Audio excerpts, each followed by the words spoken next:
Oh, it's live. Now it's live. Yeah. It always gets me by surprise. Hello, everybody. Welcome. This is Model Schools Live coming from a room that we've never been in here before. So you should have seen about 5 minutes ago what it took to get up and running, but I have to thank Alana for her reserves of patience and accommodation. So today's episode was brought to you courtesy of a snow day we had on February 14th, which was supposed to be called Fall in Love Back with Teaching.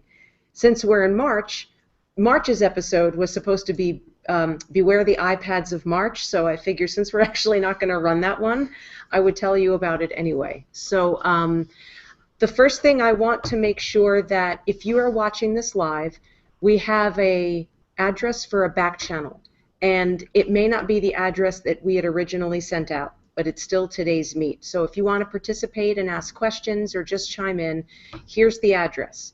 It's todaysmeet.com/lyric, LHRICMS, for Model Schools. I'm going to put it below our faces, so just give me a minute and it will show up. We have our guest ready to go. Meg Dumont is joining us from Nanuet.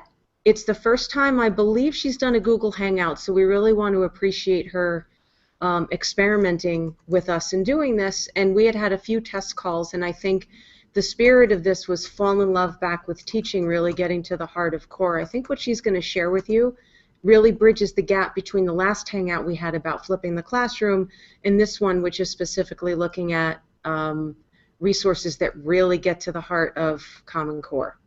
So let me just see if you are watching and you're able to get into the chat window. We'll just spend about 15 seconds seeing who's here.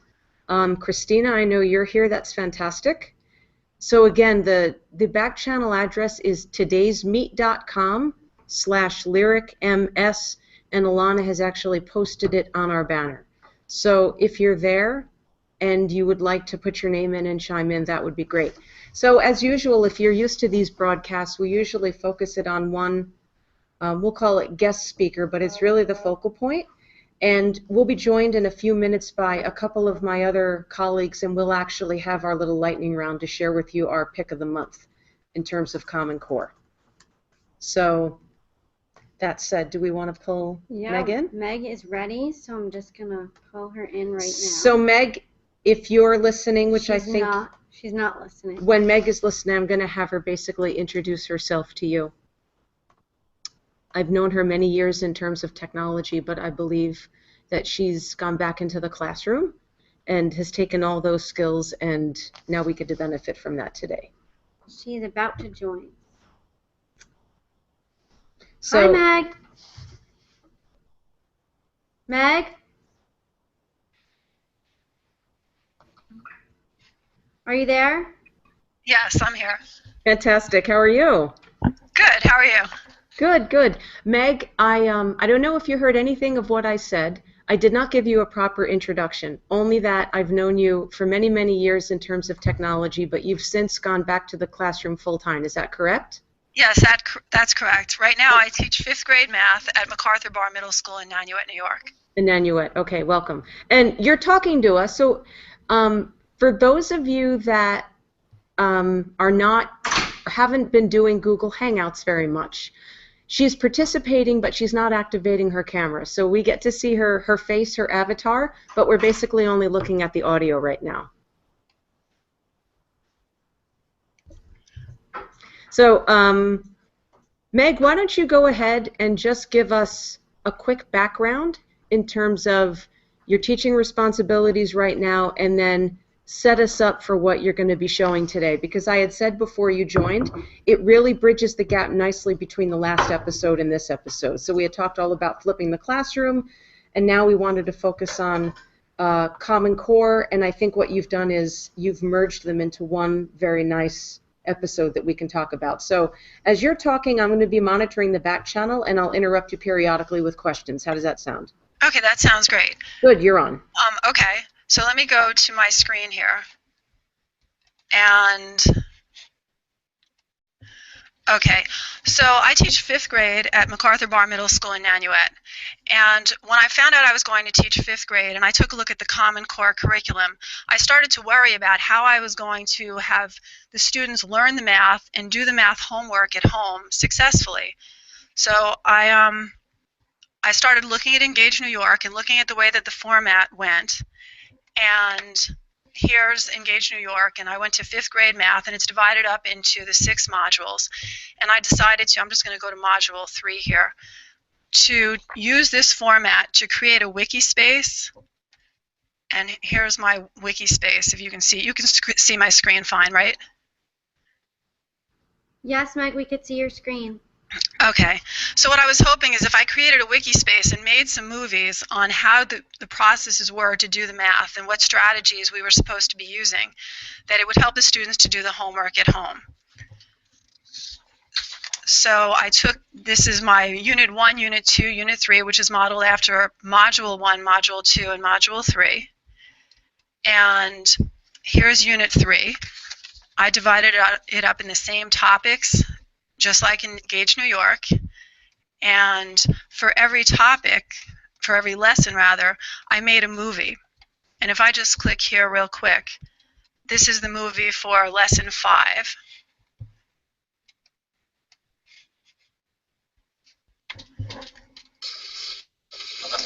So let's start with 1/3 minus 1/4. We draw it out first. First, we're going to make 1/3. And I don't want to play you the whole movie, but you'll see it's almost 8 minutes. And since the homework follows the same format as the problem set, I wanted to provide the students with homework help without going over all the homework. And this is how it started, with sort of the idea it was going to help them with the homework, and it's evolved from there.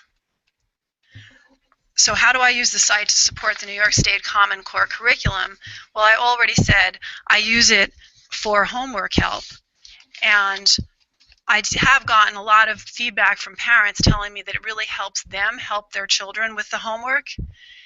And I've also used it, I began also using it then as when students came in, since this is our first year really implementing the Common Core, when students would come in not exactly sure of what we were going to begin, not knowing if they had all the background knowledge, what I would do sometimes is just make a little movie to watch for homework the night before, like this one, making sure that they have the background knowledge they need to start the lesson. And this was on mixed numbers and improper Here we fractions. have a mixed number, 2 and 1/8. If we want to convert it to an improper fraction so we can use it in a subtraction or an addition problem, how would we do that? Well, we know how many does it take to make one whole. We already talked about that. It's 8. So if we had one whole, it would be... Okay, and I used that to just get the students ready to do the next lesson, or the next lesson for the next day. As I got going, I realized there were students that were missing some skills that other students had and needed some remediation. So then what I started doing was adding just some little movies, some remedial movies, so I could assign those to specific students. And here was just fractions. As we started fractions, I realized some students didn't really understand what fractions were at all. So we did a real backup. This is just an example, a backup movie on fractions. And you see again, it's over 10 minutes. So today I decided to look for some fractions in my house. And one thing I found was this. It's Carnation Instant Breakfast Drink. And this one I actually made on a snow day, and I emailed the parents. So I emailed everyone this, and I said, here, if you want to look at this, because we're going to be working on this. And then later I emailed it back to other students who really did need to take another look at it. Also, one of the big ways that I use the site that I had no idea I was going to use it for when I started is test review. When it becomes test time, I hand the students a review packet, and they go home and do it. So what I was doing is also recording myself doing the review packet, and this is just again, just a little example of it. This was on Module 1, the review for the end of module assessment. So we're going to get started here. Let's start with 5 and 3200ths multiplied by 10 to the second power. Okay, so I use it for that as well. Sometimes when I'm actually teaching a lesson in class, I'll just turn the recorder on and record the class, and I call that class notes. And in every module, there's a couple of instances of class notes where I've recorded where the students are working with me in the classroom. Let's start with 32/10. If I was going to write 32/10 so everyone would understand it, how would I write it? You would write 3 ones and 2 10s. And what's interesting about doing this that I didn't think of as I first started is because the kids are there when I'm recording it, if they go home and rewatch it, they remember as it happened because they were there when it was recorded. I also use it to record the students doing equations and solving problems. We're going to make I and 2 boys into an improper fraction. So we're going to multiply. And I don't know if you can hear that, but that's actually a student talking. She's working out the equation.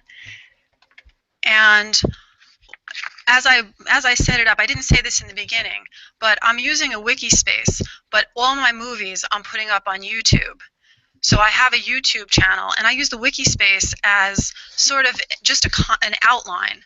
And the wiki space links to the YouTube videos, and the outline is set up in the same format as Engage New York. So I was wondering, as I've been putting all this work into putting this together this year, who's actually using it? So within the last couple of weeks, I surveyed my classes, and I have 3 classes of about 25, 26 students apiece. And this is what I found out. I wanted to know what they were using it for, and I discovered that more students were using it for homework, for test prep rather than for homework. I also wanted to know how often the students were using it. And I discovered as I surveyed them that very few were using it every night, but I had a whole bunch of students using it a few times a week or once a week. And I did have some using it not at all. And as I said, I have 25, 26 students in each class, and I have 3 in one class and 5 in the other 2 that say they're not using it at all. And then I went back to the test reviews and who's using it for that, and most of my students are using it to review before an assessment. And parents. I wanted to know if their parents are using it too. And it was almost split 50-50, where I have parents using it with their students and parents using it to help their students. And I think that's one place where I've really gotten a lot of feedback from parents. And I'm just going to put up a letter that I had received earlier on in the year for parents that get the homework. And I know I have a 3rd grader, and sometimes when he brings home his homework, I look at it and I think I teach 5th grade, and I really don't know exactly how I'm supposed to do this. So I have received a lot of feedback from parents that it does help them help their children. So what I have here right now is I have 4 of my students that are I'm just going to ask them a couple of questions and see what they say, see who I can put on the spot first here. So do you mind? Okay, so you have to talk into the microphone here. And can you tell me what you mostly use the site for? Mostly I use the site before tests and when I don't understand the homework. Okay. What do you use it for? I use it to review for tests and also for the homework if I'm not sure of a question, or also if my parents need to see what I'm doing in class. So your parents are using it too? Yeah. Okay. When my parents use it, my mom is the teacher, so she teaches 4th grade. She wants to see what her kids are doing next year to know ahead of time. I also use it for homework to review for tests and just when I'm bored. Okay, what do you mean when you're bored and have nothing to do? You can watch some math movies? Okay. How about you? What are you using it for mostly? I use it before tests and when I don't understand the homework, and when I'm absent, I'll go on eChalk, look what the homework is, and watch the video so I know what to do. Okay. Okay, thanks a lot, guys. Thank you. And you know, what the last student said is something that I've discovered has evolved through the year. I also have students when they're absent, because I'm recording the problem sets, the students can log in and they can they have the module booklets, so they already have the work that they have to do. They can log in, see what the homework is, watch the movie, and do the homework. So I have students coming in prepared, and as I think I'm going to skip this slide and go here. The next steps, one of my next steps that I'm hoping for is having a greater expectation for absent students to actually use the site to make up their homework. I also want to make some more remediation movies for students that are having a little bit of trouble keeping up with the class. And one of the students said something about his mom being a teacher. Something that I didn't plan on having happen is I get emails from people in different districts. I get emails from people in different states telling me they've found the site and they're using it as well because the Common Core curriculum everyone's using. The last thing I wanted to talk about are the tools that I use. I'm using Smart Recorder and Smart Notebook to record what I'm talking about on screen, to record my movies. And I often record the movies in pieces, and then I use Movie Maker to put it together as a movie. I publish it on YouTube. I have a YouTube site. And then I link it to my Wikispace. I add the topic and the link to Wikispace. And I also use Adobe Photoshop a lot just to for my graphics on the site. And I think that that's pretty much it. I think I pretty much covered everything that I wanted to. So, Leslie, Yep. Are you going to ask me questions now? Oh, you bet. We have a lot of Yeah. I'll tell you, those kids, are they still in the room with you? No, they just walked out. I had to pull them out of a class just for the teacher said I could have them for about 5 minutes tops. So my question to you is, did you already know what they were going to share? Nope, I didn't. I talked to them right after lunch and I asked them if they would mind coming down, and then I checked it with their teacher, so I had no idea. So the observation about the student whose parent is a teacher actually watching it to get an eye on teaching, that is such an astute observation. Yeah. And the fact that he knows that his mom does that. And I really like the kid that said that he watched it when he was bored. I really like that one too. Oh, Meg, can you unshare your screen so we can at least see a picture of you? Of course, there. How's that? Can I go back to there? Oh, Oh, yeah, fantastic. that's fine. That's great. Terrific. That's great. Meg, you the slides that you showed where you actually showed data.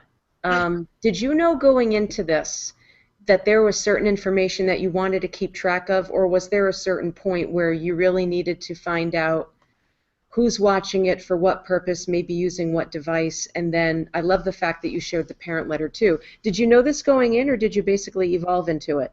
Everything was an evolution. I started out thinking I was going to make this to help the students do their homework. And as we progressed, one of the things that I discovered was that watching the movies became crucial to being successful in the classroom. Not for every student, for my real high-end students, and as you see, those 3 to 5 students in each class, those are mostly my students that can get by without watching the movies. But where I was finding, I needed to get the information because I wanted to see if a student was having problems, was it also because they weren't doing what they needed to do to stay with the class? Right.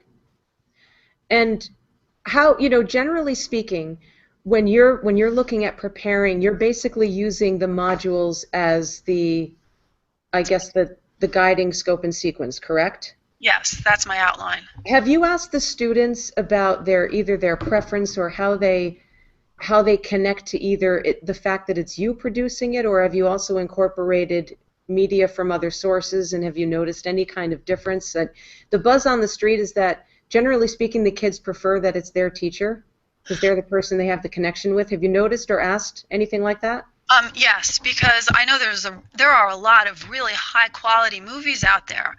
And I had assigned a couple of times, like Khan's Academy movies, for homework, figuring I could pull some of my remedial reinforcement from there. And the students weren't as receptive to it. They wanted to hear me do it.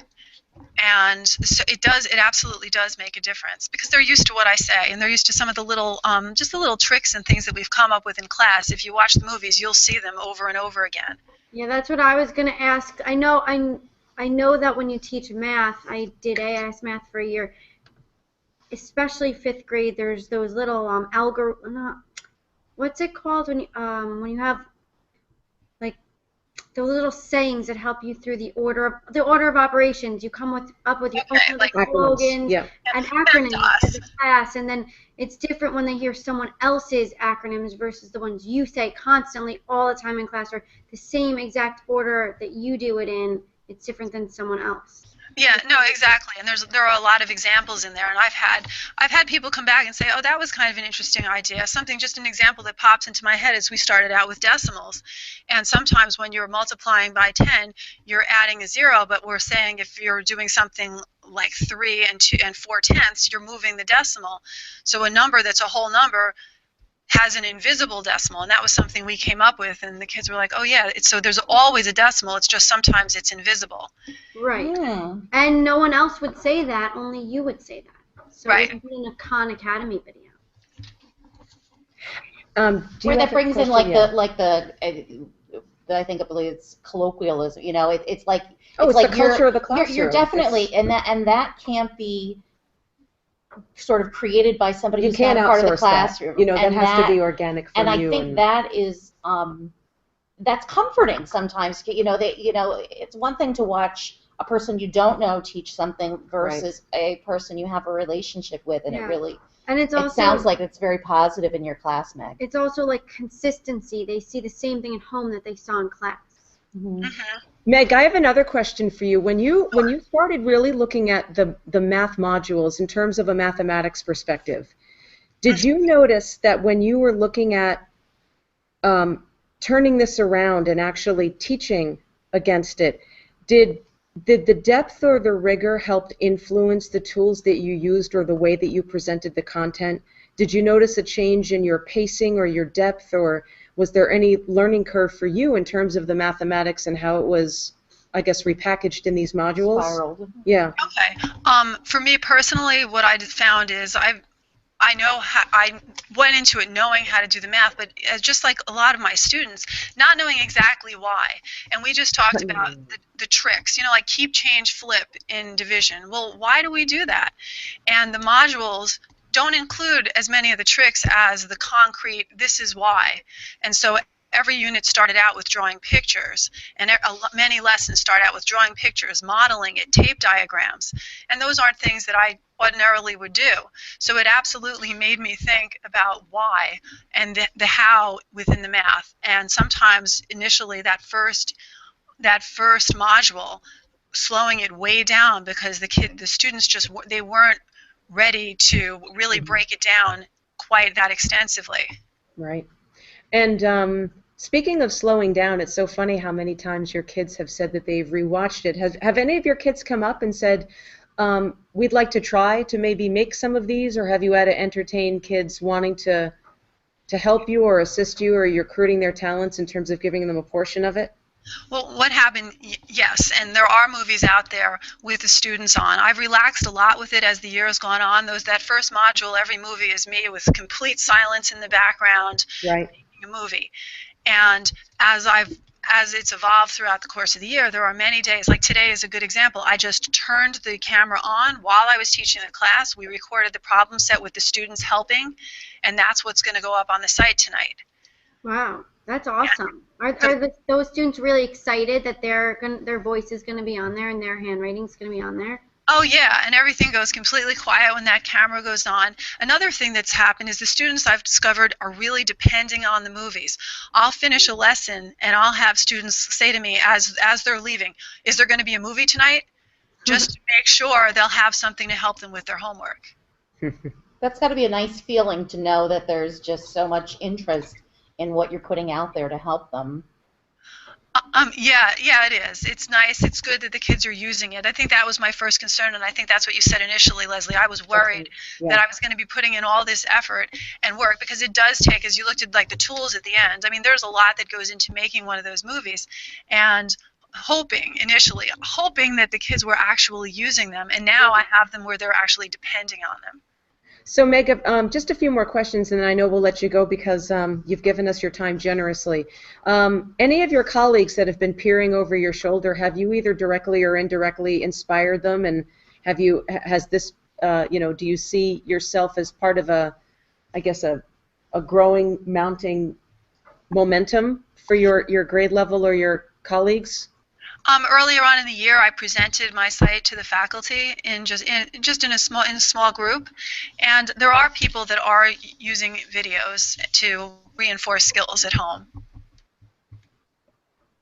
And it's so funny, the parent letter that you showed, I recall back to our last broadcast, we were talking to Seth. Yeah.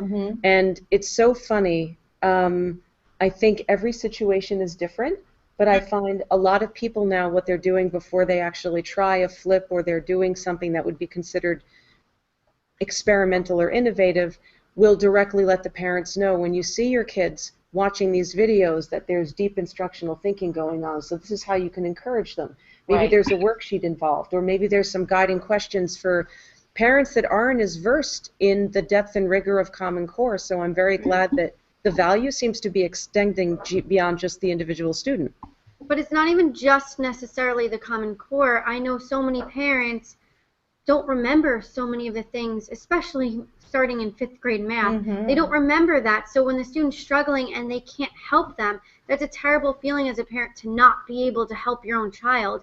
So if they can go and watch the video and learn it for themselves to then guide the parent, I think that, I mean, it opens the conversation up, exactly. You have a 8-year-old and a 13-year-old? Yeah, I have a 3rd grader and a 7th grader, and 3rd grader, I have no problem keeping up with division. I'm an ace. Just put the number under the hut. Right, exactly. But my 7th grader, who was going through percents, which is my own personal Waterloo, and things like that, it was a struggle for me sometimes to try to explain it to him if he missed class or he just came home with a worksheet and didn't have anything to back it up. I think I would love these as a parent, to be able to have that conversation with my kid, to talk about his homework and not be told, you just don't understand or something like that. You might be onto something, because quite honestly, so far we've been focusing on flipping for the kids. Can you imagine having some kind of other flipping for the parent? Right. Yeah, so to describe, it is kind of for both. If it's getting that the idea is that it's happening at home, Yeah. right? Exactly. Meg, we have one more request. Sure.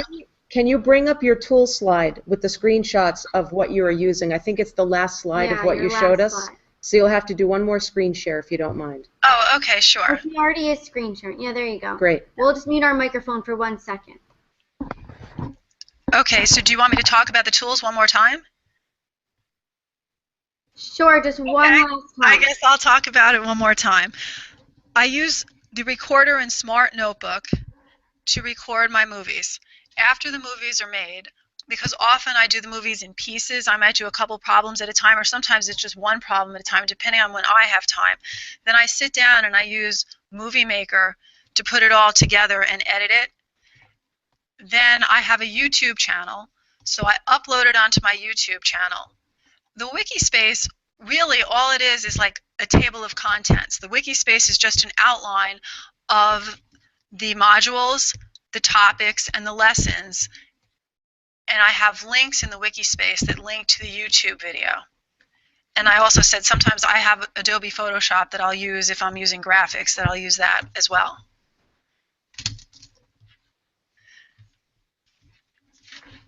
Meg, I do have another question for you. Just a quick one. Is YouTube unblocked in your school? No, it's not unblocked in my school, but because I played around initially with TeacherTube, and I thought about using eChalk, and then I thought I wanted the students to have access to this wherever they were, and I wanted to have access to it wherever I was as well. And we're not using it in school; it's a tool that they're using at home. Okay. So I went with YouTube because it worked the best. Right.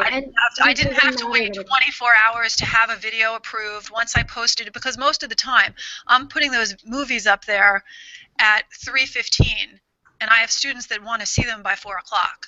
So I don't have 24 hours to wait for someone to say it's okay. That's right. That's a good point. And if they don't need to watch it at school anyway, then it doesn't matter if it's blocked. Right. Meg, I have to tell you, for somebody that this is your first official Google Hangout on air, yes. I have to tell you how wonderfully you came through for us, really. I remember having this discussion I was mentioning before everybody else came in, that we originally did this for the snow day. and Right. February 14th. That's So right. I figured let's be creative and see who's around. But she was a trooper. We tried and just decided, you know what, it would be better, and we'll have to do Beware the iPads of March. I have to say that But again. maybe We'll that'll have to be do that next another year, time. next March. But Meg, Yeah. you've got something nice now to show to your students. So once this is archived, you can actually show them that they've impacted potentially a number far beyond what they can imagine. So really appreciate it. Yeah. They were a Oh, delight. thank you. Thank you. I'm glad I got the chance to share it. Fantastic. We'll send you the link. And you're more than welcome to, I guess, keep in the hangout room. But my colleagues and I are just going to shift a few minutes and do our own lightning round so we can end up on time today. Also, Meg, would you mind just emailing me the links that to your sites so that way I can post them underneath the YouTube video if anyone's interested in looking back at them? Okay, sure. Okay, thank you. Good. Thank you. Okay, Thank you. Thank you. Okay, great. So a wiki space. I for know. Flipping. That's great. And then just using the modules. I love the fact that, Meg, would you mind just muting your microphone for now? oh, maybe she is muted. Good. Oh, Yeah, okay. thank you. Thank you. Yeah, no, I love the idea of the parents watching those modules and being able to interact, and the way that they're involved with this technology, and it's almost seamless between the home and the classroom, I think. Since we've done a lot of work with a couple of districts on flipping, one of the things that's come up is that whether you like it or not, there's always stories being told about what it means to flip. Mhm. And some of them are it's stories different. that are challenging. Mhm. So, the idea is if you are home watching your student watching a video, then there's an impression that may or may not be valuable there. But if you're brought into it to say, this is part of the instructional delivery, this is the chance Mhm. to actually level the playing field as far as being able to slow down, repace, rewatch, because the real teaching happens the next day Right. in the classroom too. But it's also for the student who maybe didn't get it the first time and needs to see it. It sort of definitely scaffolds it for the kid who gets it the first time and doesn't maybe need to, the video is a reinforcement. Maybe Right. there's a kid who needs to watch that video 2 or 3 times before the concept really sinks in. They don't have to be embarrassed that they watched it 2 or 3 times. Exactly. They can get it at their own pace. So it's differentiated instruction right then and there. Yeah. Right. But it also, it speaks to me that the kids, like the way you called it out, that when I'm bored, I watch the YouTube videos. I Right, mean, who says that about Well, their that's- It was teacher? an interesting choice I of like words. That's that. right. But the other thing that she mentioned is that she made a video during a snow day. When She Right. had the Carnation Instant Breakfast. We've had, because of the winter we've had so many snow days. I know districts are trying to recoup and everything. What a great way to say snow days don't. So Well, Seth, if slow if ourselves Seth is down. Seth is watching, not watching, and this was going to be my whole thing. I really don't want to ruin this. Seth, I don't know how to say this without ruining it. So Seth was supposed to be a participant today. Okay. Unfortunately, he's not feeling too well, so this is just a Oh. little shout out. Oh, Feel better, Seth. feel better. Sorry, Feel Seth, better thank soon. you. So I we won't was touch gonna. that topic I'm for now. not gonna touch that topic today because I'm gonna save it for next time. So this is Fantastic. a little Okay. plug for next time, and I'm not gonna ruin anything, but it's amazing. So you have to tune in next time. All right. And Oh. we're not gonna go there yet. That So- is good. Okay. But Wow. you know what? On that note, the thinking is there. So you have the presence of mind to say, you know what? Let's take advantage of the opportunity. And we're on the same page. Seth Right. and I. Well, wait till you see what's. Maybe you're not on the same page. Seth might be on the next page. Ooh. So He that- might be one page That's ahead like of a you. throwdown. that is or something that's Yeah. going to have to. Oh, I know. The wait, gauntlet has been you flung. have to wait to hear it. So you ladies looking also forward to have it. something just to kind of close the loop around Common Core. So each I'm one of gonna us. hold off mine because it flows nicely with the Seth thing. Mhm. Okay. So I'm gonna wait till next time. But I know May has something. So Yeah. do I you had. want to take the driver's seat of the Oh, presentation? literally the driver's seat over Literally. here? Okay. Of- Yeah. of Well, the let's do a presentation. screen share. And Yeah, I'm then gonna we'll- do a screen share. May has a swap. little presentation, and she'll talk you through it. I just want to make sure. Or do you want to just tell me next No, slide? no, I will definitely talk through it. It's fine.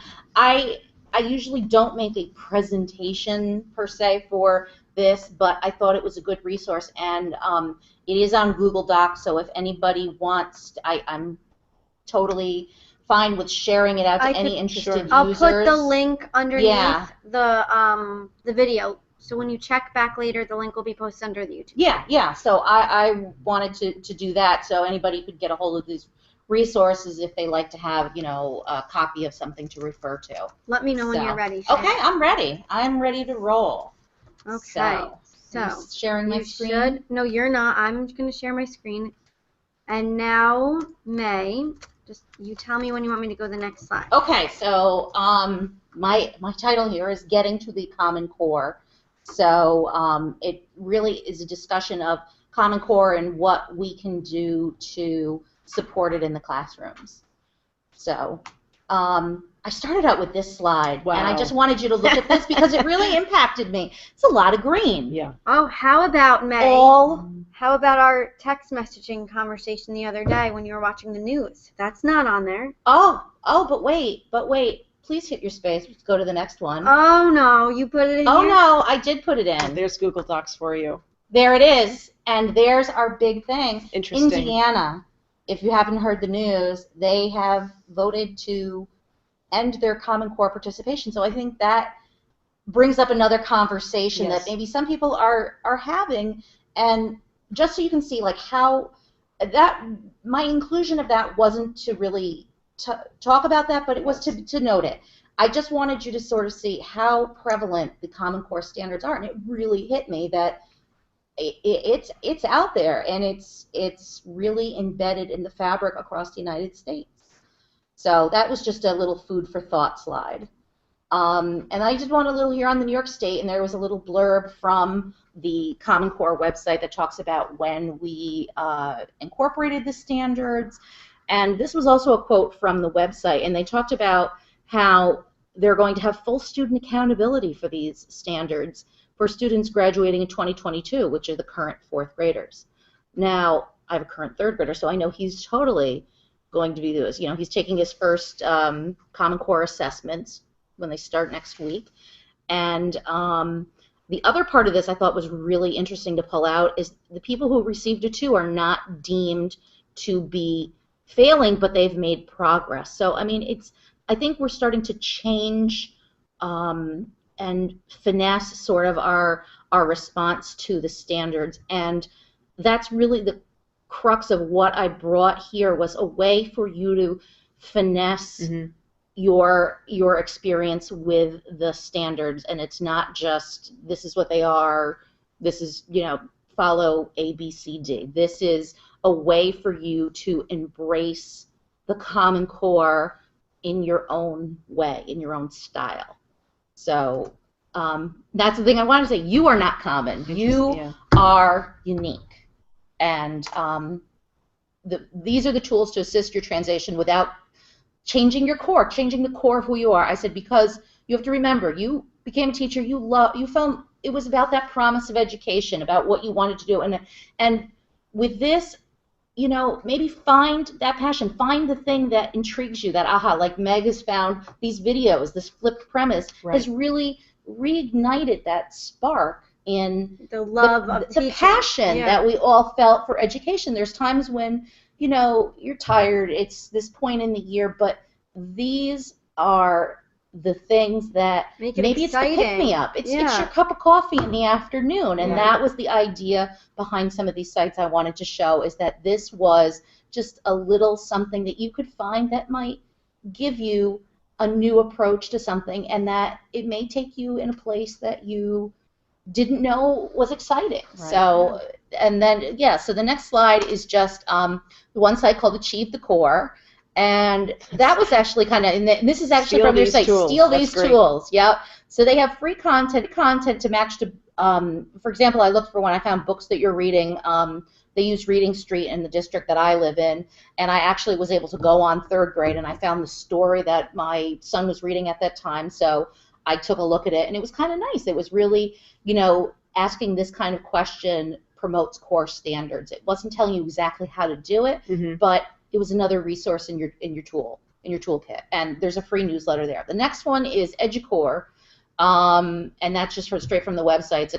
It's information for teachers and leaders. It's more of a professional development site, and you've got videos and articles. Like if you need some help understanding why there's a shift or how to incorporate it, there's a lot of things to look into at this Are there site. videos of teachers actually, demonstrating lessons or showing practice in the classroom? Like, this is what it looks like to actually teach to I it, or didn't is get it... through to look at the videos yet, but I did read some of the articles, and I don't know if anybody's used that.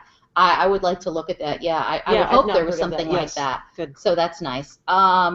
Next one is actually from the Engaged New York, but it's evidence collection tools. It's a way for you to see, am I hitting the mark on this certain?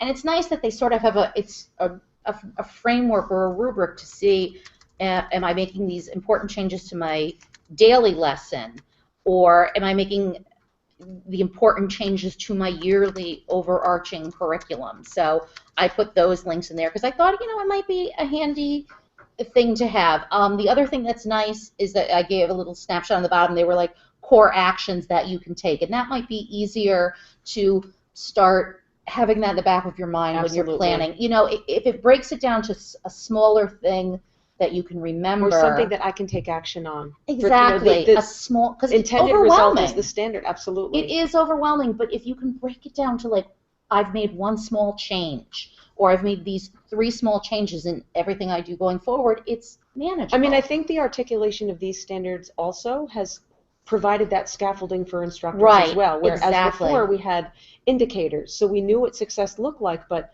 we didn't know how to get there. Yes, exactly. It wasn't, well, how do I get there? It was sort of a trial and error. And that's the nice thing about this is it gives you a little way if you want to reflect on your practice and try to redo it. Right. Okay, so our next slide, you went over that one there. We're going to have Learn Zillion here. My personal favorite. Yeah. It's a really nice site to say. It's got math and English language resources developed by teachers from the Common Core, and that came directly from their website. And if you do share this if you do get this PowerPoint, I don't want to use that word, the Google presentation, if you click on the logos, it'll take you directly to the site. So they're hot linked. Good. So, and this is another thing from Engaged New York. There was a tri-state rubric. I know a lot of you probably have gone through doing tri-states and things like that. They have this rubric to look at the quality of your lessons, to maybe bring up if you have a lesson that you want to work with to sort of convert or enhance with Common Core standards. It's another nice little tool to use to evaluate your stuff, and it's not overwhelming. It's not like getting pages and pages and pages of the Common Core standards. This is I think a 2-page PDF that you can use. Right. Okay, so and I put a little blurb in there with our access to the presentation. Yeah, we'll put the links below, so I'm not gonna stay on this slide for too long. Yep. And is that? Yep, and all the sites are in our Pinterest feed from Live for Model Schools. They're already there. What's so interesting is despite all the, I'll call it angst, because we've seen it, this is a major shift. It's inescapable. It forced everybody to basically focus and converge. When you actually look and you read the standards, and we were to say this is what we're considering a qualified, literate individual that's able to really perform and thrive, they're good. They're really good. And I think because of the technologies that we have here, it's achievable. But like you said, no one is, we're all uncommon in our own way, so everyone interprets this work slightly differently. And I think that was a real concern. People they say, they're going to, it's going to make us cookie cutter teachers.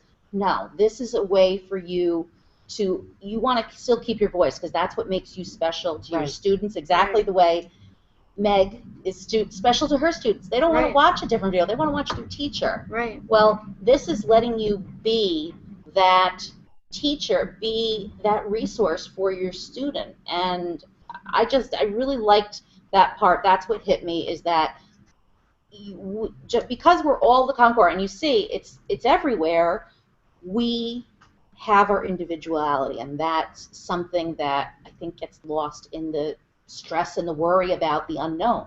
Right. So do you know what folks should do right now? Sign up for Tech Expo Oh, on yes. April Oh, 11th. Yes, please Because we'll do be that. there. Now, not only that, there'll be a lot going on. I'll say this, no matter if you're watching live or not, we've got great plans for you this summer. Oh, yeah. So we do. if you haven't visited this facility before, we're going to take a bunch of uncommon people around a common objective and connect you with each other and with us in such a way that I think this summer for you is going to feel much differently than the past two, because we were all burdened with the shift and the transition. Mhm. People are starting to get into their own right now. And, you know, if you want to be with us in a hangout, or if you know a colleague, tap them. This is really more Yeah. about you, and we're just editorializing and marveling at all the work that's going on. Also at Tech Expo, there's going to be some really amazing presenters sharing some really special things. Yes, hint, hint. Oh, yeah. Hint, hint. Right. You might So see someone you know presenting. hopefully you'll see lots of people. So anyway, folks, really, I really do encourage you, if you have ideas for future episodes, we have a production schedule in mind, Yes. but no reason why you can't say, hey, can we talk about this? I've got something to share. The way that we're still managing this is more of a, I guess, a streaming, Mm-hmm. and then Yeah. participating by back channel, but eventually we'll have more faces in the room and boxes on the screen. So this is brought to you courtesy of Google Hangout. We want to thank Meg and her kids and the parents, and also a shout out to the tech department at Nanuet that Oh, yeah. helped to mobilize. Thank you so much. Unsung Thank you. heroes. It's nice to have. Yes. And thank you to all of you in the chat room as well. So you know the drill. You'll be able to access this through our YouTube channel. Yeah. Ladies, Fridays are definitely the best days of the week, Oh, yes. because they are. this is They're really May the time days, that we too. get together. What can I I say? call it May Day. It is May Day, yeah. Yeah. Yes.